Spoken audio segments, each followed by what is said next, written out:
नमस्कार सभी को। आप सब लोग के एक नई वीडियो पर बहुत बहुत स्वागत है। ओके, तो आज हम बात करेंगे गुजरात आयुर्वेदिक मेडिकल ऑफिसर के लिए हम जो एमसीक्यू प्रैक्टिस सीरीज कंटिन्यू कर रहे हैं। तो आज उसका पार्ट 6 है और यहाँ पर हम लोगों ने रसशास्त्र रिलेटेड कुछ इंपॉर्टेंट क्वेश्चन डिस्कशन करेंगे। मैंने आपको हमेशा की तरह एक चीज़ इस बार भी बोलना चाहूँगा कि आप जब भी मेरा वीडियो देखते हो पेन पेपर के साथ देखो, ताकि जो जो मैं इंपॉर्टेंट क्वेश्चन में यहाँ पर डिस्कस कर रहा हूँ उससे जो जो पॉइंट्स मैं बोल रहा हूँ उसका आप नोट डाउन कर सकते हो अपना कॉपी में और बाद में उसका आप रिवाइज कर सकते हो। ठीक है, तो फिर देर किस बात का है, शुरू करते हैं। ओके, पहला क्वेश्चन देखो, मैच द फॉलोइंग, इस तरह का क्वेश्चन आता है एग्जाम में। द्रुतद्रावंग महाभारंग, द्रुतद्रावंग सगौरवम, द्रुतद्रावंग च शीतलम, एक साइड में है, दूसरे साइड में है माखिको, बंग और नागो। ठीक है, और ऑप्शन है, ऑप्शन ए है 1A 2B 3C, option B है 1C 2A 3B, option C है 1C 2B 3A, option D है 1B 2C 3A। ओके, तो द्रुतोदाबक महाभारंग बेसिकली द्रुतोदाबक रिलेटेड से कंपेरेटिव जो पॉइंट्स है उसी से ये क्वेश्चन लिया गया है। आप लोग गोविंद पारिक सर की किताब फॉलो कर रहे होंगे, वहाँ पर भी कंपेरेटिव स्टडी पर ये दिया गया है। तो द्रुतोदाबक महाभारंग जो है वो दो चीज़ों के लिए बोला गया है रसशास्त्र में, एक है नागो के लिए, दूसरा है जसोदा के लिए। तो यहाँ पर तो जसोदा है नहीं, तो नागो के लिए आंसर जाएगा, तो 1 का C हो गया। तो 1 का C यानी कि ऑप्शन बी और ऑप्शन सी में से कुछ होगा, ए और डी तो हट गया। ओके, नेक्स्ट द्रुतोदाबंग सगौरव, द्रुतोदाबंग सगौरव बंगो के लिए हम पढ़ते हैं, बंगो का गुण है। इसको ऐसे याद रखना, ये ब से खत्म हो रहा है, ब से शुरू हो रहा है। द्रुतोदाबंग सगौरव ब से खत्म हो रहा है, बंगो ब से शुरू हो रहा है, ऐसे ही मैंने याद किया था। तो द्रुतोदाबंग सगौरव फॉर बंगो, तो 2 का B, तो 1C 2B और लास्ट वाला ए ही जाएगा। द्रुतोदाबंग तो शीतलम माखी को 3 का A हो जाएगा। तो हमारा आंसर क्या होगा यहाँ पर, 1 का C हो जाएगा। ठीक है, तो पहला क्वेश्चन का हमारा आंसर हो गया C। आगे बढ़ते हैं, सेकंड क्वेश्चन, वैक्रांत भस्म मात्रा, काफ़ी इंपॉर्टेंट क्वेश्चन है। वैक्रांत भस्म, वैक्रांत किस में आता है, महारस में आता है। ओके, वैक्रांत एक सब्स्टिट्यूट है किसका, हीरको का। हीरको का 3 टाइप्स, नर नारी नपुंसक, यूपीएससी में क्वेश्चन था। आप लोगों ने अगर यूपीएससी में क्वेश्चन देखा होगा वहाँ पर था। तो अभी क्वेश्चन पर आते हैं, वैक्रांत भस्म मात्रा कितना है। ऑप्शन से पहला ऑप्शन 1/24 से लेके 1/11 रति, 1/4 से लेके हाफ रति, 1/8 से लेके 1/4 रति, 1/32 से लेके 1/16 रति। तो वैक्रांत भस्म का मात्रा होता है 1/24 से लेकर 1/11 रति, पहला option, option 1 is correct answer. Okay, और ध्यान दीजिएगा ये जो 1/32 से लेकर 1/16 रति जो लास्ट लिखा गया है ये किसका है, ये हीरको भस्म का है, जिसके बारे में मैं अभी बोल रहा था, हीरक के बारे में। ओके, तो हीरको भस्म और मनोशिला ये दोनों का मात्रा है 1/32 से लेके 1/16 रति। ओके, मात्रा रसशास्त्र में बहुत इंपॉर्टेंट है। गौरी भाषण का शास्त्रीय मात्रा कितना है, 1/120 से लेकर 1/30 रति, ये सारे के सारे इंपॉर्टेंट है। और 1/8 से 1/4 रति जो है वो किसका है, वो सस्यक का है, और जिसको हम तुथो भी बोलते हैं उसका मात्रा है 1/8 से लेकर 1/4 रति। तो इसी तरह का आप लोग एक पेन पेपर में एक जगह पर नोट डाउन करिएगा। ओके, सारे चीज़ का मात्रा कितना है। और एक बार बोलता हूँ, वैक्रांत भस्म का मात्रा 1/24 से लेकर 1/11 रति होता है, और 1/32 से लेकर 1/16 रति किसका है, हीरको भस्म और मनोशिला का होता है, और 1/8 से लेकर 1/4 किसका है, तुथ या सस्यक का होता है। ठीक है, आगे बढ़ते हैं, क्वेश्चन नंबर 3, ये थोड़ा जम्बल टाइप का क्वेश्चन है, ध्यान से पढ़िएगा और ऑप्शन दे के आंसर करिएगा। If A, B, C and D are respectively HGS, PBS, PBO, HGO, then what are A, B, C and D respectively, यानी कि उसका फॉर्मूला क्या है। फॉर्मूला से रिलेटेड क्वेश्चन पूछा गया, उसको थोड़ा स्टाइल करके ऐसे लिखा गया है। तो HGS तो हम सभी को पता है, हिंगुल है, इसमें तो कोई डाउट होना नहीं चाहिए। ओके, कॉमन क्वेश्चन है, हिंगुल HGS, HG पारद होता है और HGS हिंगुल होता है, तो HGS हो गया हिंगुल। PBS किसको बोलते हैं, किसका फॉर्मूला है, नीलांजन। हम जब उपरस पढ़ते हैं रसशास्त्र में अंजन पढ़ते हैं, अंजन रस रत्न समुच्चय के हिसाब से 5 तरह का है, तो वहाँ पर हम पढ़ते हैं नीलांजन। नीलांजन का फॉर्मूला है PBS, लीड सल्फाइड, PB सीसा lead, S for sulphide. Okay, तो नीलांजन PBS लीड सल्फाइड हो गया। नेक्स्ट PBO जो होता है और HGO होता है, यही दोनों में थोड़ा कन्फ्यूजन आ सकता है। तो PBO यानी कि लीड ऑक्साइड वो मृदार शुंग है, और HGO जो होता है वो गिरी सुंदर है। तो सेकंड ऑप्शन यहाँ पर आंसर जाएगा, HGS हिंगुल, PBS Nilanjan, PBO मृदार Shunga और HGO गिरी सुंदर। और ये जो तीनों है हिंगुल, मुरदार शुंग और गिरिसुंदर, ये तीनों के तीनों साधारण रसों में आता है, लेकिन अंजन उप रसों में आता है। ओके, तो यहाँ पर सेकंड ऑप्शन आंसर जाएगा A B C D respectively, ऐसे टिक करिएगा। तो ये क्वेश्चन हमको इंडिकेट कर रहा है कि हमको फॉर्मूला पता होना चाहिए। फार्मूला और केमिकल नेम, रसशास्त्र में जितने चीज़ हम पढ़ते हैं महारसों उपर साधारण रसों, वो पता होना चाहिए, उससे क्वेश्चन आता है। मैच द कॉलम टाइप का भी क्वेश्चन आ सकता है। ओके, आगे बढ़ते हैं। क्वेश्चन नंबर 4, रस भस्म कृते हितम किसके लिए कहा गया है, यानी कि कौन से यंत्र के लिए कहा गया है। अगर हम ऑप्शन देखेंगे, पहला ऑप्शन है डंबुर यंत्र, सेकंड ऑप्शन आकाशपातन यंत्र, थर्ड ऑप्शन पाताल यंत्र, फोर्थ ऑप्शन समानाल यंत्र। पहली बात, यंत्रों की संख्या कितना होता है। यंत्रों की संख्या रसरत्न समुच्चय के हिसाब से 32 होता है और रस तरंगिणी के हिसाब से 20 होता है, 20 होता है। तो रस भस्म कृते हितम डंबुर यंत्र का काम है, डंबुर यंत्र का कर्म है रस भस्म कृते हितम। और आकाशपातन यंत्र क्या करता है, अर्क निष्कासन।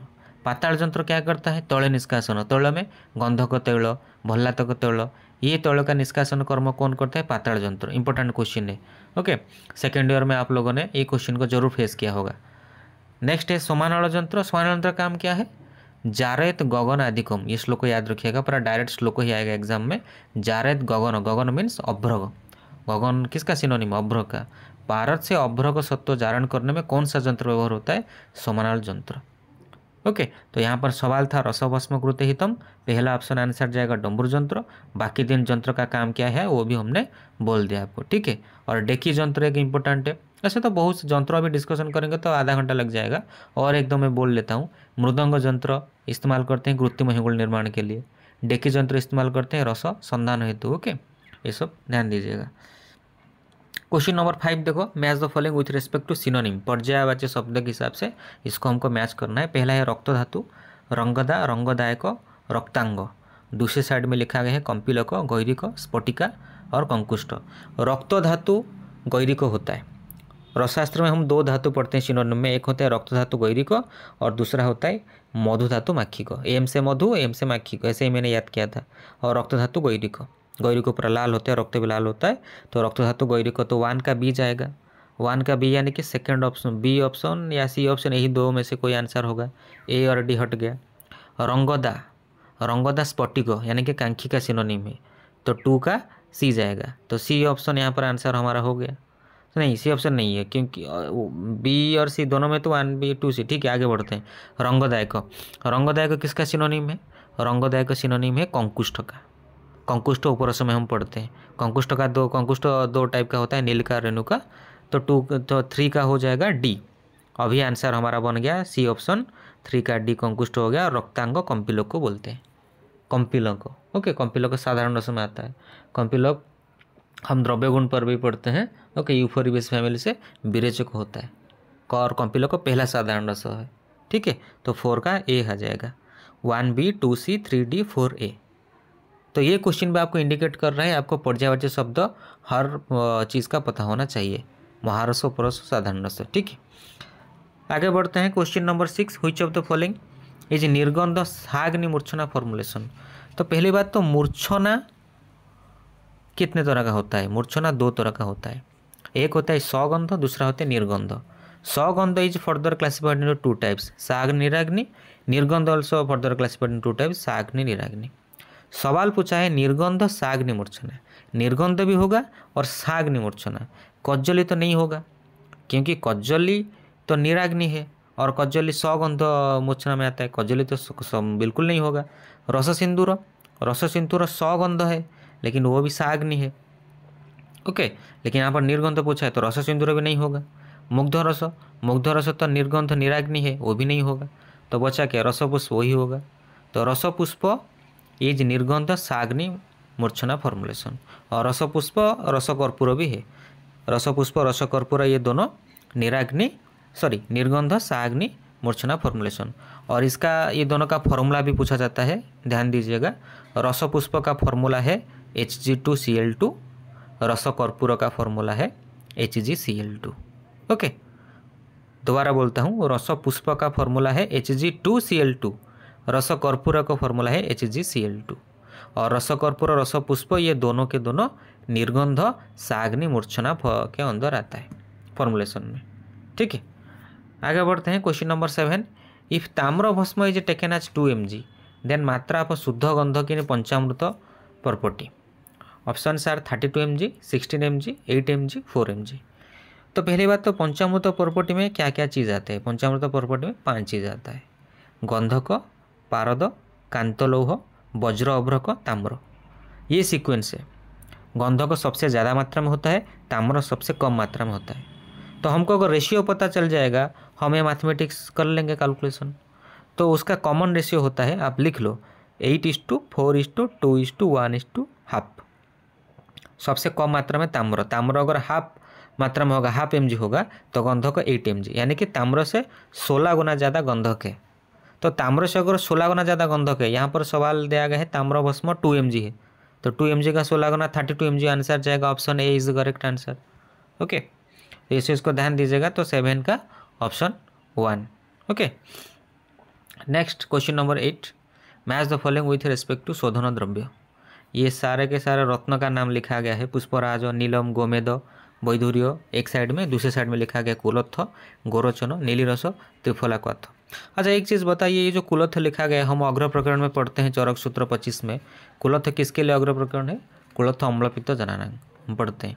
और अम्लपित्त में बेस्ट ड्रग ऑफ चॉइस क्या है? बोराटिका, कर्पोदिका, जिसको हम साधारण रस में हम पढ़ते हैं। ठीक है, तो यहाँ पर ये जो रत्न और उसका शोधन द्रव्य लिखा गया है, कौन सा शोधन द्रव्य कौन सा रत्न के लिए है, वही हमको मैच कराना है। तो पुष्पराज का शोधन द्रव्य होता है कुलत्थ क्वाथ प्लस कांजी। कुलत्थ क्वाथ में बेसिकली करते हैं, तो 1 ए का 1 हो जाएगा। ए का 1 यहाँ पर पहला ऑप्शन पर भी है, दूसरा ऑप्शन पर भी है। देखते हैं, नीलम का होगा नीलिरस, 9 से नीलम, 9 से नीलिरस सिंपल है, नीलम का नीलिरस, तो बी का 3, तो ए का 1 बी का 3, हमारा आंसर इसी से ही बन गया सेकंड ऑप्शन। फिर भी आगे देखते हैं, गोमेद का होगा गोरोचन, सी का हो जाएगा 2, और वैधूर्य जिसको कैट साई बोलते हैं, वैधूर्य का होगा त्रिफला क्वाथ या त्रिफला जड़ी बोलते हैं। ओके, तो डी का हो जाएगा 4, तो ए का 1, बी का 3, सी का 2 और डी का 4, सेकंड ऑप्शन यहाँ पर आंसर जाएगा। ओके, इसी तरह का क्वेश्चन ही एग्जाम आएगा, मैच द कॉलम, शोधन द्रव्य, सिनोनिम्स, इसी टाइप का क्वेश्चन ही एग्जाम पर पूछा जाता है। ओके, क्वेश्चन नंबर 9 देखो, भावना द्रव्य। भावना द्रव्य से रिलेटेड हमने ऑलरेडी एक वीडियो बना चुके हैं, वीडियो नहीं देखा तो डिस्क्रिप्शन पे आपको लिंक मिल जाएगा, आप देख लेना। भावना द्रव्य है शंखवटी, नींबू सोरस, निम्ब सोरस, आद्रक सोरस, कुमारी सोरस। शंखवटी का भावना द्रव्य है नींबू सोरस। ओके, शंखवटी का भावना द्रव्य जो होता है, शंखवटी का रोग अधिकार है अजीर्ण, शंखवटी का भावना द्रव्य है नींबू सोरस। नींबू सोरस और कौन सा फॉर्मुलेशन भावना द्रव्य है? कांकायनवटी में भावना द्रव्य है नींबू सोरस। ओके, हिंगुलेश्वर रस में भावना द्रव्य है नींबू सोरस। हिंगुलेश्वर रस one of the important formulation, काफ़ी इंपॉर्टेंट फॉर्मुलेशन हिंगुलेश्वर रस। तो शंखवटी के बारे में और 2-3 इंपॉर्टेंट चीज़ें बोल रहा हूँ। शंखवटी रोग अधिकार अजीर्ण, रसेंद्र सार संग्रह ने बोले हैं। शंखवटी में विष द्रव्य क्या क्या है? बश्चनाभ है एक विष द्रव्य। ओके, और क्या क्या इंग्रेडिएंट्स प्रेजेंट है? पारद है, गंधक है, त्रिकोटु है, पंचलवण प्रेजेंट है, पंचलवण आर प्रेजेंट हियर, हिंगू है, शंख है और सर्जिक्षार है। ये इतने सारे चीज़ यहाँ पर शंखवटी में प्रेजेंट है। ओके, शंखवटी देते हैं अजीर्ण ट्रीटमेंट के लिए। भावना द्रव्य नींबू सोरस। अच्छा, जो आद्रक सोरस है थर्ड ऑप्शन में लिखा गया और फोर्थ ऑप्शन कुमारी सोरस, तो ये कहाँ कहाँ पर भावना द्रव्य है? स्पेशली कुमारी सोरस। कुमारी सोरस कहाँ पर भावना द्रव्य है मैं बोलता हूँ, रज प्रवर्तनी बटी, बृहदबात चिंतामणि रस, जोगेंद्र रस, प्रदरांतक रस, ये 4-5 मेडिसिन में कुमारी सोरस इंपोर्टेंट ओके भावना द्रव्य है, इसको भी याद रखिएगा। क्वेश्चन नंबर 10, खराणांग सत्तोपातिनी किसके लिए कहा गया है, यानी कि कौन सा कोष्ठी के लिए बोला गया है? अंगार कोष्ठी, पाताल कोष्ठी, गार कोष्ठी, मूसा कोष्ठी। पहली बात, कोष्ठी कितने तरह का है? रसशास्त्र में पढ़ते हैं, कोष्ठी 4 तरह का है। कोष्ठी का डेफिनेशन क्या है? सत्वानांग पातनार्थ, पतितानांग विशुद्ध है। अंगार कोष्ठी यहाँ पर आंसर जाएगा, अंगार कोष्ठी का व्यवहार हम करते हैं, उपयोग करते हैं खराणांग सत्तोपातिनी। ओके, और अंगार कोष्ठी का प्रमाण कितना है? राजहस्त प्रमाण, राजहस्त प्रमाण। और किसका प्रमाण होता है? गजपुट का होता है, ये भी ध्यान दीजिएगा। ओके, अंगार कोष्ठी का प्रमाण है राजहस्त प्रमाण और अंगार कोष्ठी का व्यवहार हम करते हैं खराणांग सत्तोपातिनी, इंपॉर्टेंट है। पाताल कोष्ठी किस में करते हैं? मृदुनांग सत्तोपातिनी। गार कोष्ठी मृष्टलोह विनाशिनी और मूसा कोष्ठी मृदु द्रव्य विशोधिनी। ओके, और एक चीज़ याद रखिएगा, गारो कोष्ठी भी है, गारो मूसा भी है। ओके, मूसा हम जब डिस्कशन करेंगे तो वहाँ पर आएगा गारो मूसा, बरो मूसा, वज्र द्रावणी मूसा, ये सब इम्पोर्टेंट है। बरो मूसा 1 याम तक अग्नि को सहन कर पाएगा, गारो मूसा 2 याम तक, वज्र द्रावणी मूसा 4 याम तक। ओके, याम बोले तो प्रहर, 1 प्रहर में 3 घंटे होता है। ये सब बेसिक चीज़ें आपको पूरा पता होना चाहिए, क्योंकि एग्जाम में इसे बेसिक पॉइंट ही ज़्यादा पूछा जाता है। ठीक है, तो यहाँ तक ही था हमारा आज का डिस्कशन। आई होप ये वीडियो आपको पसंद आया होगा। वीडियो पसंद आया तो लाइक और शेयर करें। अपने जो कैसा लगा आपको वीडियो हमको कमेंट सेक्शन में ज़रूर बताएं, और हमारे चैनल को अभी तक सब्सक्राइब नहीं किए तो सब्सक्राइब करके बेल आइकन को प्रेस करना मत भूलिएगा। ठीक है, थैंक यू सो मच, नमस्ते।